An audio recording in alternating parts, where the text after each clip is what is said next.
Hey guys, it's Jess, and oh my goodness, you would not believe what I found in a charity shop. Check this out. So I was just on my way home from work, passing by the charity shops as I do, and I saw this in the window, and it is the 3rd edition Warhammer 40,000 starter set. Also a cool little old paint set. And I was just like, really? This is in the window? And I just went in and I bought it. So yeah, I mean, I couldn't really resist, could I? I'm guessing this has been in someone's attic for a very long time because it's basically untouched.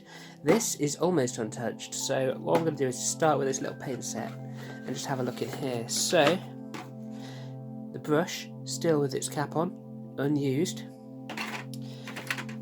Very, very old school Space Marines. You can see how old school they are. Look at the backpacks, look at the vents, how those kind of... They don't even have like the lip around the vent. They're super, super old school. There's that guy, and there's a flamer chap as well. Where's the... Is that the flamer? Yeah. If that's going to focus. Yeah, there you go. So there's a cool one there with his little flamer. Oh, super old school. These were kind of like some of the Space Marines that I painted when I first got into the hobby. This paint set, I remember this one coming out because I used to collect when it had the pots before these, the hexagonal ones with the white top, and then these kind of smaller bolter shaped ones, or bolter kind of, what do you call them, bullets I guess, bolt rounds shaped ones. And you may have seen pots like these before. The more recent ones of these had like a lift up kind of flip lid. These ones actually have a screw lid, and although they're quite thick now, the paints do look kind of salvageable. They're not dry, they're just a little bit thick. That's the only thing that seems to be really wrong with them. So I mean, it's kind of funny because the skull white here, that actually looks better than some of the ceramite whites I've bought in the last few years. That actually seems to be more usable as a paint than the modern ceramite white. In fact, there you go, it's on my fingers. It's actually still liquid after 20 years in the pot. So you can kind of see that, I mean, they are a little bit jellied up, but I'm sure a bit thinner in there probably actually will make these quite usable. Whether I do use them or not is another thing. I'm tempted to keep this set kind of as is, just flap the lid down and just keep it as a little time capsule. I don't know, that was £10 basically, that paint set, so I wasn't going to say no to that, so I'll just put that aside. And then the real meat of the video, this thing. So this was £39.99. Now, just bear with me a quick second, because if I should have prepared this a second ago, but if I can find the issue of White Dwarf,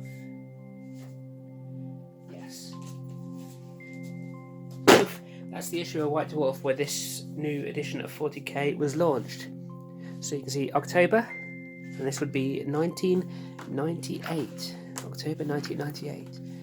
So this is when this edition first came out, along with the Dark Eldar first coming out. And they made a big deal about this new edition and all the changes. So that's a good White Dwarf companion piece for it.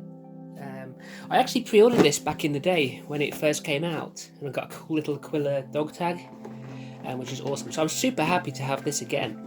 So let's take the lid off and I'll show you just how intact this set is. Blimey, I could not believe this. This was $39.99, and it's amazing because it's basically untouched. It's just all there, and as I open the box I can smell the musty old smell of the book. It really has got this kind of proper, hasn't been opened in 20 years smell. So there's your trusty range rulers, the type that came in every box set until Age of Sigmar, I think. And pack of dice, as you expect. And the first thing that you see is these amazing ruins. I loved these. These were awesome. They're still actually a little bit bigger than I remembered. If I can find a Space Marine, have I got one in the area? No, I haven't. But these are pretty awesome. Look at the length of my finger next to that, for example. So they're not short pieces. And they just make two nice little corner ruins with a bit of surface that you can stand on as well, and there's a few freestanding bits of rubble as well. So this is one of my favourite little sprues from this era. Also inside we've got these trees. I seem to remember this coming on green plastic and that coming on brown plastic. Maybe I'm imagining it, but yeah, that's more terrain, little palm tree things. Not necessarily the most 40k things in the world, but they're always welcome. And then we've got a couple of like tank traps and some barrels as well. And then we get onto the new tactical squad. So this came with 10 Space Marines, the brand new 1998 edition of the tactical squad. So you've got essentially 10 of these little basic Space Marine sprues. Each one's slightly different, so there's Auspex scanners, different heads and accessories on these, and they all make kind of generic Space Marines. There's no special weapons or anything on there, but in here we go. So there's 2 backpack sprues. Bearing in mind, this is in the days when you could order individual sprues separately, so you'd have paid like 50p for one of these backpack sprues or something, for example. So you got 2 of those. There's 2 of these, which is your bolters, your arms and your shoulder pads. And then you've got your command upgrade sprue, which has your parts for your sergeant, your banner bearer. There's like a flamer there, the redesigned flamers, and there's a missile launcher as well. So that all came on a sprue, and you've got obviously chainsword, bolt pistol, the standard kind of stuff that you get on those now. And that was how a tactical squad came in the day. Then we've got a plastic Landspeeder. This was the first time a Landspeeder had appeared in plastic, and when they kind of redesigned them, because before this they were those sort of uncovered metal, funny looking little ones that didn't look very good at all in my opinion, but some people like them. And yeah, I don't know how different this is to the modern Landspeeder kit, or whether it's actually the one that they're still using. I'm not aware of them actually updating that kit. And finally, we've got 5 sprues of Dark Eldar warriors. Each of these has 4 Dark Eldar on it, with the kind of classic spiky boy design. Don't know if you can see that. But yeah, there's basically 5 sprues of 4 there, and there's some really kind of cool, interesting heads and stuff, and I really like the kind of old school Dark Eldar, so that's awesome. Also, all the bases still on their little sprue things. Blast templates unremoved from the sprue. Not 1 but 2 summary sheets on how to play the game using those fresh brand new rules. And the piece de resistance, as they say, not pièce de résistance, but piece de resistance, is the rulebook. I think this is widely considered to be one of the greatest rulebooks that they ever produced for Warhammer 40k. It's just absolutely jam-packed, full of interesting lore, and it's just, well, it's awesome, really.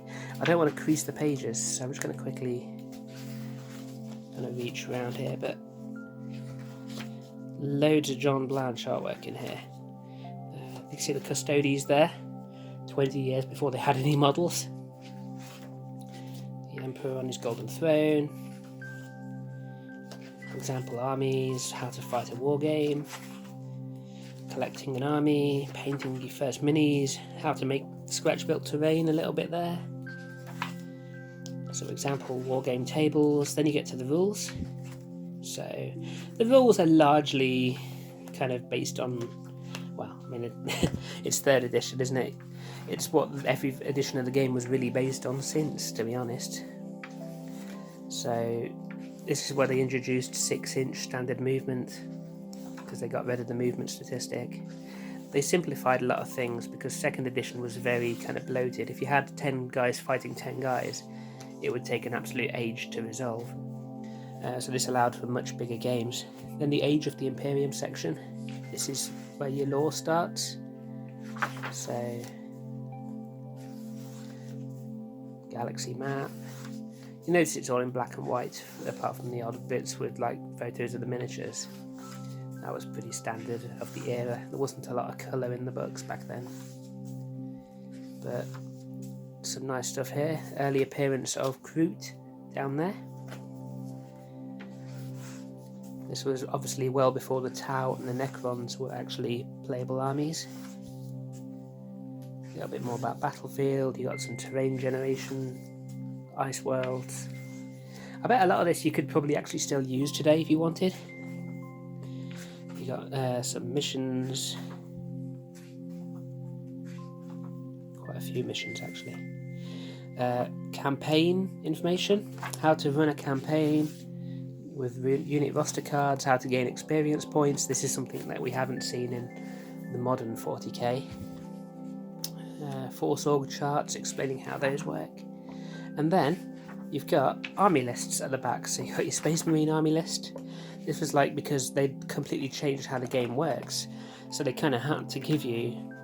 This is kind of like your index for 8th edition really. But they put it all in the rulebook for you. So... yeah, you got Space Marines, then you got your Dark Eldar, Tyranids, Eldar, more Eldar, bit of colourful stuff, some of the nice minis of the era.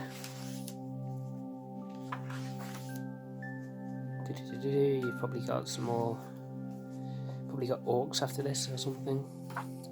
Chaos Space Marines after there, Plague Marines, Thousand Suns, Stormtroopers, so there's your Imperial Guard. And you can just about make out someone drumming in the background. There's the Orcs. So yeah, you've got all your army lists of the armies at the time. So you could get straight playing with the box set, even if you had an army already. Sisters of Battle. Heroes of the Imperium, so that's your Inquisitors and stuff. So there was all that interesting stuff. Then you got your appendix at the end, which just had little kind of how to play a battle very simply, a little bit more lore on language, culture, yeah, and then you've got some roster cards and stuff and army lists which you could print out or photocopy. And yeah, awesome book.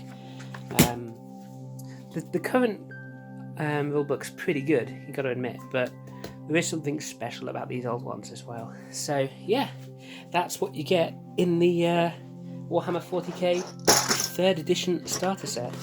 And like I say, I was just stunned to find this, to just see it sitting there in the shop window.